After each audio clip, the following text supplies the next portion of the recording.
আমরা মনোনবিলিতে এসেছি জিতু ভাইয়ের বাসায়। অ্যাকচুয়ালি উসমানী জিতু, উনি সাংবাদিক, দীর্ঘদিন যাবৎ সংবাদপত্রের সাথে জড়িত আছেন। তাছাড়া উনি ভয়েস অফ আমেরিকার সাথে প্রায় 20 বছর যাবৎ জড়িত আছেন। এছাড়া উনি এখানে একটা রেডিও স্টেশন চালাইছেন দীর্ঘদিন যাবৎ, এবং চ্যানেল আয়ের উনি নিজস্ব প্রতিনিধি এখানে। আসসালামু আলাইকুম, ভালো আছেন? ওয়ালাইকুম আসসালাম। আচ্ছা, এখন আমরা আলোচনার প্রথম যেটা আমি বলতে চাই, আপনি তো সদ্য থেকে আসলেন, ঢাকা থেকে আসলেন, নির্বাচনও দেখেছেন আপনি। নির্বাচন নিয়ে বিএনপি বা বিভিন্ন লোক কিছু কথাবার্তা বলছে যে এত বিপুল সংখ্যক বিজয়টা কি করে হলো, নিশ্চয়ই কিছু কারচুপি হয়েছে, কি মনে করেন আপনি? আমার তো মনে হয় যে নির্বাচন যেভাবে নির্বাচন কমিশনার পরিচালনা করেছেন, সেই নির্বাচনের বিভিন্ন দেশ থেকে, বিশ্ব বিভিন্ন প্রান্ত থেকে অনেকেই পর্যবেক্ষকরা ছিলেন, এবং আমরা এও লক্ষ্য করেছি যে বিশেষ করে মিডিয়ার লোকদের যেভাবে অ্যাক্সেস ছিল নির্বাচনে বিভিন্ন ভোট কেন্দ্রগুলো, ইভেন হেলিকপ্টার যেও বিভিন্ন ভোট কেন্দ্রগুলোতে গিয়েছে।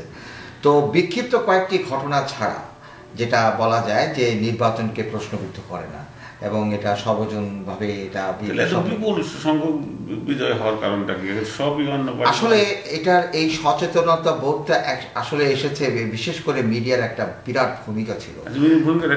যেটা ভূমিকাটা ছিল যেটা আমরা আগে কখনো কোনো নির্বাচনে দেখিনি। যে নির্বাচনগুলোতে যে আমরা দেখেছি টেলিভিশনে অহরহ, রেডিওতে, ভালো প্রার্থীকে ভোট দিন, যোগ্য প্রার্থীকে ভোট দিন, আপনার এই যদি প্রার্থী যদি না হয়, ভালো না হয়, তাকে ভোট দেবেন না, এই যে অ্যাওয়ারনেসগুলো, এবং একটা খারাপ প্রার্থীকে ভোট দিতে গেলে কি অসুবিধা হতে পারে এলাকার, সেই জিনিসগুলো কিন্তু বিভিন্ন ঘটনার মধ্যে চলে এসেছিল।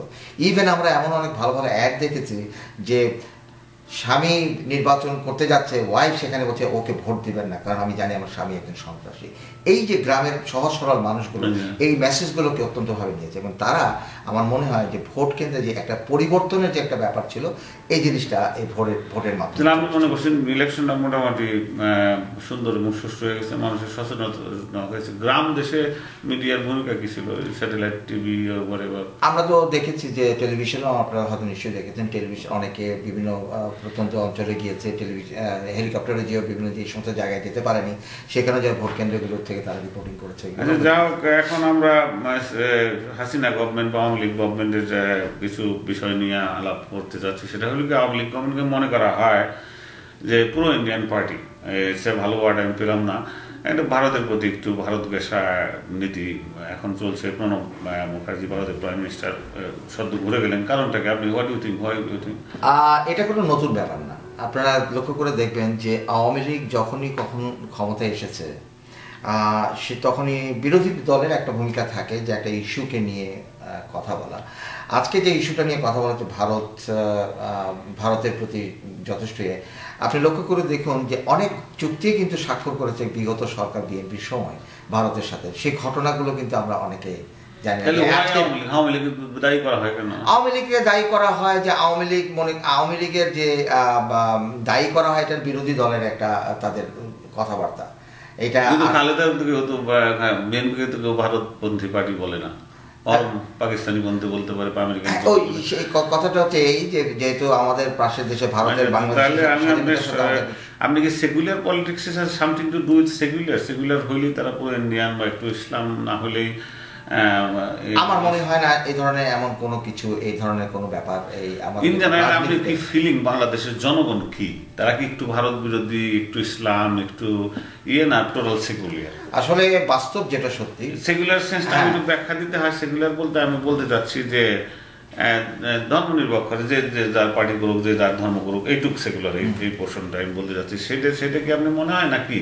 যদি তাই হতো তাহলে আজকের এই নির্বাচনের বাংলাদেশের জনগণ যে ম্যান্ডেট দিয়েছে, যদি তারা সেকুলারিজমে যদি বিশ্বাসী হতো, যেখানে বলা হচ্ছিল যে বিসমিল্লাহ রহমানির রহিম থাকবে না, এই আওয়ামী লীগকে ভোট দিলে এটা হবে না, বা এই মহাজোটকে ভোট দিলে এটা হবে না, এই ধরনের কথা, তাহলে আমার মনে হয় এই ম্যান্ডেটটা তারা পেত। বাংলাদেশের জনগণ আসলে ধর্ম নিয়ে রাজনীতির মধ্যে খুব একটা তাদের কোনো আগ্রহ যেটা, যে তাদের কাছে তিনটে জিনিস তাদের সবচেয়ে, একটা হচ্ছে দ্রব্যমূল্য, তাদের খাবার দাবারের যেটা, এবং আইন শৃঙ্খলা পরিস্থিতি।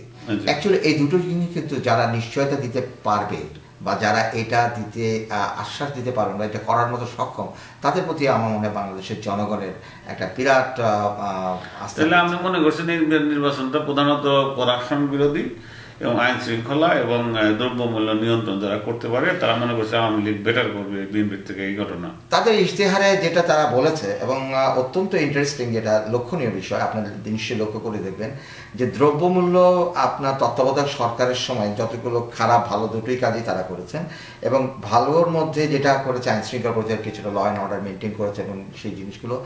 আর যেটি অসহনীয় ব্যাপার ছিল দ্রব্যমূল্য ঊর্ধ্বগতি, যেটা তারা কন্ট্রোল করতে পারেননি। কিন্তু আওয়ামী লীগ এই মহাজোট সরকার যখন ক্ষমতায় এসছে তার কয়েক সপ্তাহের মধ্যে আমরা লক্ষ্য করেছি যে দ্রব্যমূল্যের একটা সহনীয় পর্যায়ে নিয়ে এসেছে। আমরা তো সারের যেটা দেখেছি তারা মানে 50%-এর নিচে তারা ভর্তুকি দিচ্ছে সরকার। অবশ্যই সরকার এটাকে ভর্তুকি দেয়, কারণ সরকারের সেই ভর্তুকি আগেও দিয়েছিলেন, কিন্তু এবারে যে ভর্তুকিতে তাদের যে নিয়ম নীতি সেটা একদিক দিয়ে কৃষকরা যাতে, কারণ কৃষকদেরকে বাঁচিয়ে রাখতে হবে এবং তারা জাতীয় উৎপাদনে তাদের যে ভূমিকা আছে সেটা যদি তাদেরকে সেই সার সরবরাহ বা এই ধরনের নিশ্চয়তা না দিতে পারে তো সেই ক্ষেত্রে তারা কিছুতেই সফলকাম হতে পারে না। এবং এর পাশাপাশি যে সার নিয়ে যে কেলেঙ্কারিরও ব্যাপার, এটাও কিন্তু এই সরকারের কাছে তাদের একটা ব্যাপার আছে। আশাবাদী যে সরকার তাহলে কিছু, আমি তো খুবই আশাবাদী, শুধু আমি বলবো না, আমার মনে হয় যে বাংলাদেশের যারা এইবার আমি একটা গুরুত্বপূর্ণ আলোচনায় যাবো, সেটা হলো হাসিনা সরকার 5 বছর ক্ষমতায় ছিলেন আগে 2000-এ, তখন তার শেখ মুজিব হত্যার বিচার করেননি, যুদ্ধাপরাধীদের বিচার করেননি। ইলেকশনের আগে এই সমস্ত কথা বলে আওয়ামী লীগ। আসলে কি সত্যিকারে তাদের কোনো সিনসিয়ারিটি আছে যে বিচার সিচার কিছু করবে বা করার, নাকি একটা ইলেকশন ইস্যু হিসেবে জীবিত রাখতেছে? What do you think? আমরা যদি প্রধানমন্ত্রী শেখ হাসিনাকে একজন ব্যক্তি বা হাসিনা হিসেবে যদি বলি, তাহলে যে কোনো ছেলে মেয়ে তার বাবার মৃত্যুর বিচার কামনা করতেই পারে। আর উনি জাতির জনক বঙ্গবন্ধু, তো উনি যে কাজটা করতে চেয়েছিলেন, তিনি চেয়েছিলেন যে গতানুগতিক আইনের ধারায়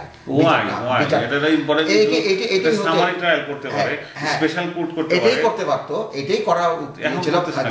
বঙ্গবন্ধুকে হত্যা করা বা এগুলো, এটা একটা স্পেশাল ট্রাইব্যুনাল হতে পারতো, যেটা আমরা, কিন্তু উনি হয়তো ভেবেছেন যে এটা আমি করলে হয়তো এটা এক্সট্রা ফেভার নেওয়া হতে পারে, এই ধরনের একটা কিছু ইস্যু আছে। তো ঠিক আছে, গতানুগতিক ধারায় রাজনৈতিক ধারায় যেভাবে বিচার হয় 10 জনের, সেভাবে এটারও বিচার হবে এবং এই বিচার না, আমি বলছি না যে যারা আছে, যারা নাকি সত্যিকারের অপরাধী বলে কোনো যাদের তারা ডিফেন্ড করতে পারবেন না, সেটা ঠিক না। এটা ট্রায়াল আলাদা কোর্ট শুধুমাত্র বিচারটা করবে, তাইলে তো ইজি হয়, তাদের লোডটা কম থাকে। সেটাই হচ্ছিল এবং সেই প্রক্রিয়ায় এটা যাচ্ছিল। পরবর্তী পর্যায়ে আমরা যেটা লক্ষ্য করেছি, বিচারপতি পর্যন্ত বিব্রত বোধ করেন বিভিন্ন জায়গায়, এটা অত্যন্ত দুঃখ। জামাত ইসলামের কি অবস্থা? এবারে নির্বাচনে আমরা যেটা লক্ষ্য করলাম যে জামাতের ইসলামের যে একটা তাদেরকে নিয়ে যে রাজনীতি করার যে একটা ব্যাপার, সেটা আমার মনে হয় এবারে নির্বাচনে জনগণের সে রায় দিয়ে দিয়েছে। এবং জামাত ইসলাম কোটি কোটি সদস্য আছে, হেন আছে তেন আছে, সাংঘাতিক ডেডিকেটেড সদস্য, তারা প্রতি মাসে 10% করে দেয়, তাদের বেতনের থেকে দেয়, সাংঘাতিক একটা বিপেশ। তারা কোথায় গেল?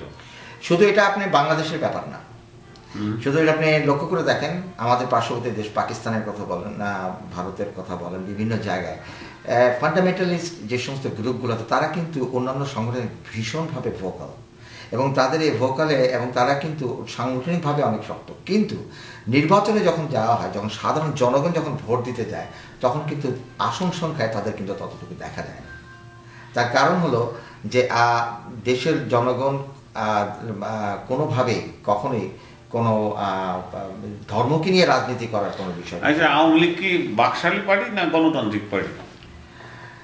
আপনি বলা হচ্ছে বাকশালী কারণে এক পার্টির দিকে খালেদা জিয়াকে যথেষ্ট, আমরা কিন্তু ওই পুরনো ব্যাপারগুলোকে কিন্তু আবার নিয়ে প্রবণতা না, এটাই কারণ আওয়ামী লীগের যে আগের যে একটা বাকশালী জিনিস, এখন একটা কিছু নিয়ে কথা বলতে হবে। এখন কথা বলতে হবে বাকশালী, এই আওয়ামী লীগ বাকশালী, এই আওয়ামী লীগ সন্ত্রাসী, এই আওয়ামী লীগ ভারতের দালাল, বিভিন্ন ধরনের যেগুলো কথা বলে, বিভিন্ন কথাগুলো কিন্তু আবার এটা পুনরাবৃত্তি।